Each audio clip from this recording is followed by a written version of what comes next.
lawyers acting for Ghislaine Maxwell, the convicted accomplice of Jeffrey Epstein, say she will speak fully and honestly, but only if President Trump grants her clemency.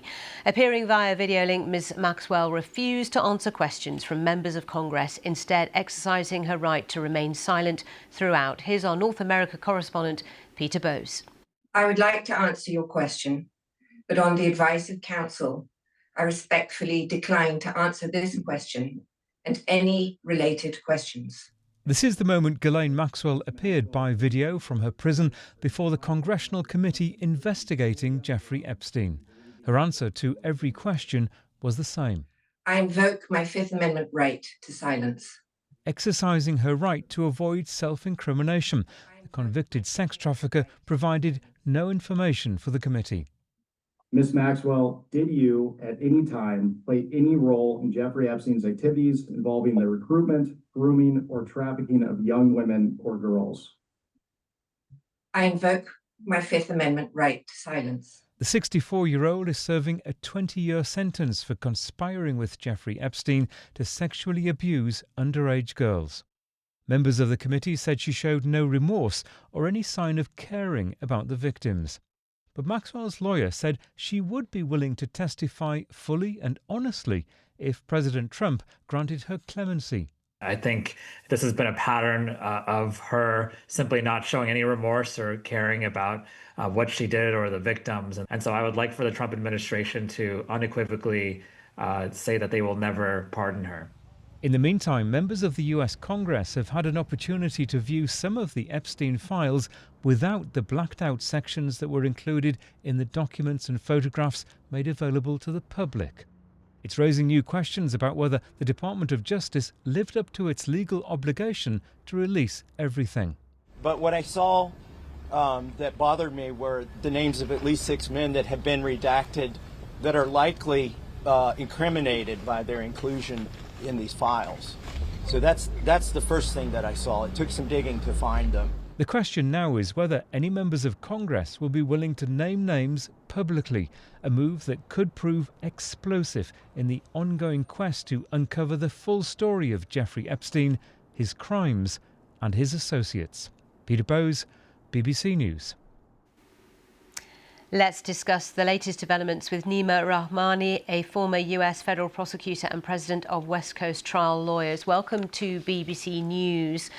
So the Republican House Oversight Committee chairman, James Comer, said it's very disappointing that Ghislaine Maxwell was silent, did not speak, but was expected. Your take on the last day's events? Sally, thanks for having me. It was disappointing, perhaps not surprising. I think the reason it was disappointing is that Maxwell previously sat down with Todd Blanche, the #2 person at the U.S. Department of Justice, and gave an interview. During that interview, she denied having anything to do with the sex trafficking and, in fact, maintained that Epstein himself never abused girls. So there was certainly the possibility that she testified today, but I think what's changed since then and today is the fact that all of her appeals have been denied. Even the U.S. Supreme Court has refused to hear her case. So the only way she's going to see the light of day is by currying favor with President Trump and receiving a pardon or some other type of clemency. And how likely is that? Because this current president has, handed out quite a few pardons, some of which have been very controversial. No question, Sally. The president has been very liberal when it comes to handing out presidential pardons. And you could never say never when it comes to President Trump, but I think this would be political suicide if he were to pardon or commute the sentence of Ghislaine Maxwell.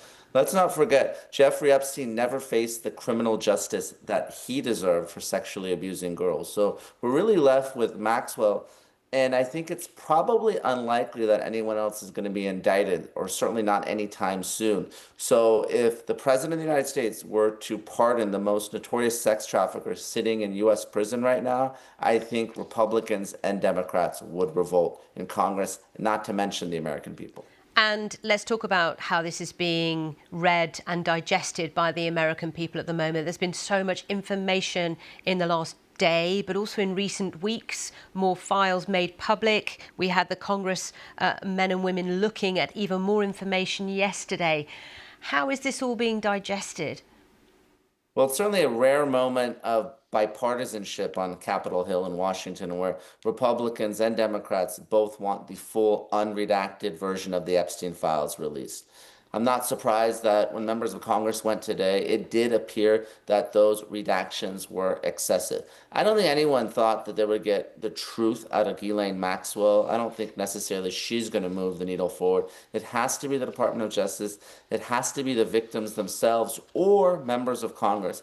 I think if people want to talk about those depositions before Congress, really, we're going to see fireworks at the end of the month when former President Bill Clinton and former Secretary of State Hillary Clinton testify before the House Oversight Committee. Okay, we shall keep a close eye. Nima Rahmani, thank you very much indeed. Thanks, Sally. Talk soon.